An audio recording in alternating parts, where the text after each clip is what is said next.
অনন্য মামুনের পরিচালনায় শাকিব ভাইয়া দরদ সিনেমাটি করলেন।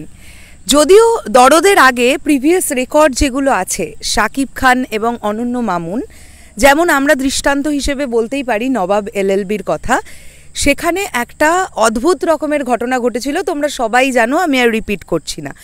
তো তারপরে দরদ সিনেমাটা শ্যুট হলো, দরদ সিনেমাটা প্রেক্ষাগৃহে এখনও চলছে এবং নন ফেস্টিভ্যাল রিলিজ অনুযায়ী যেরকম চলছে সেটা খারাপ নয়, বেশ ভালো একটা পারফরমেন্স আমরা দেখতে পাচ্ছি দরদের ক্ষেত্রে।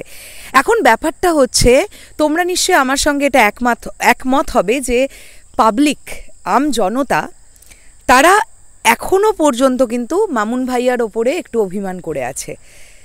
আমি রেগে আছে এটা বলবো না, অভিমান করে আছে। তাদের অভিমানের জায়গাটা এটাই যে আপনি এত কিছু বললেন দরদ নিয়ে, বাস্তবে ঘটল কতটুকু, এটা আমাদেরও প্রশ্ন।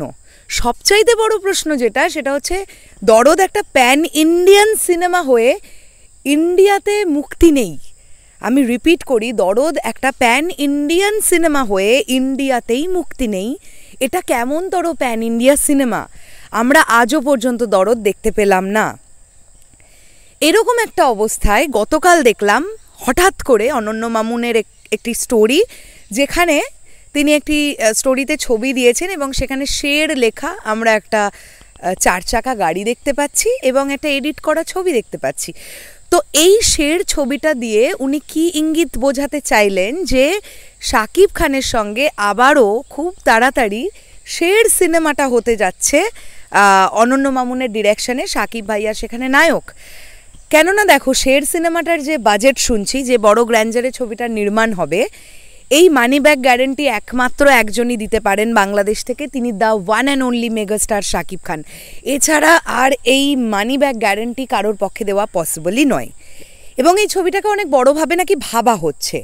কিন্তু প্রশ্ন এখন এখানে একটাই, এইরকম একটা অবস্থা, এরকম একটা সিচুয়েশনের মধ্যে এখন মামুন ভাইয়াকে বিশ্বাস করবে কতজন? মানে এখন এক্স্যাক্টলি যে জায়গাটাতে, যে পজিশনটাতে মামুন ভাইয়া আছেন, তাতে করে এখন লোকজনের না একটা অবিশ্বাসের জায়গা তৈরি হয়ে গেছে যে যদি এতখানি বলে তাহলে করবে হয়তো এইটুকু, আদৌ করবে কি না সেটা নিয়েও ডাউট আছে।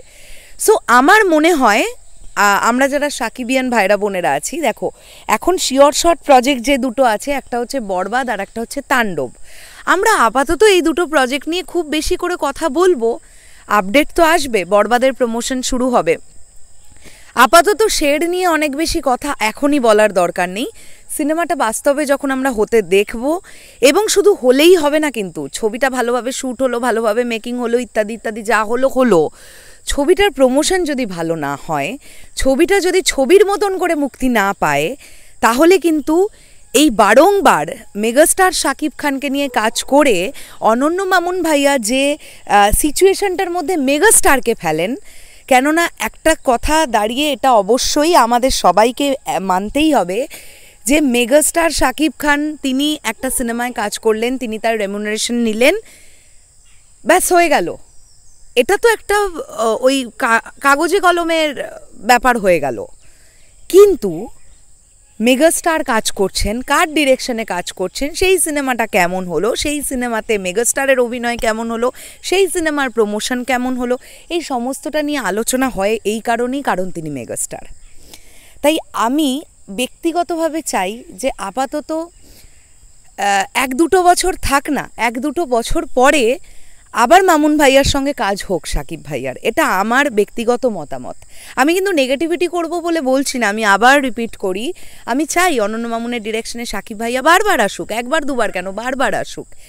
কিন্তু এই জাস্ট দরদের ঘাটা দর্শক খেয়েছে, তো সেটা যে কারণেই হোক, অনেক কারণ হতে পারে, আভ্যন্তরীণ কারণ হতে পারে, হয়তো বা খুব কারণ ঘাঁটলে দেখা যাবে হয়তো মামুন ভাইয়ার দোষ অনেক কমই আছে, কিন্তু সাধারণ পাবলিক বুঝবে না। কেননা এই সিনেমাটাকে নিয়ে অনেক বেশি আকারে বড় বড় করে বলা কথাগুলো কিন্তু ডিরেক্টর অনন্য মামুনই বলেছিলেন, এটা নিয়ে তো কোনো ডাউট নেই। সো সেখান থেকে দাঁড়িয়ে সাধারণ দর্শক কিন্তু খুব অভিমানের একটা জায়গায় আছে এখন মামুন ভাইয়ার ওপরে। তাই আপাতত শেড সিনেমাটা হবে, তো নিশ্চয়ই হবে, হয়তো শাকিব ভাইয়ার সঙ্গেই হোক, আমরা এটাও চাই, বিরাট বড় গ্র্যান্ডারে হোক, আমরা এটাও চাই, কিন্তু সেটা 2026 সাল বা 27 সাল নাগাদ আসুক। আমি এটাই চাইবো। কেননা এরপরে রাফি ভাইয়ার ডিরেকশনের পরে সাকিব ভাইয়া আমরা ব্যক্তিগত আমি চাই না সাকিবিয়ানরা কী চাও, আমি চাই যে কাজল আরিফিন অমিশ ডিরেকশনে তিনি আসুক, ডেফিনেটলি চাইবো। কারণ মেহেদী হাসান হৃদয় ভাইয়া নিজেকে যদি প্রুভ করতে পারেন বরবাদ দিয়ে, তিনিও ছোট পর্দার একজন পরিচালক, কাজল আরিফিন অমি তিনিও ছোট পর্দার একজন পরিচালক।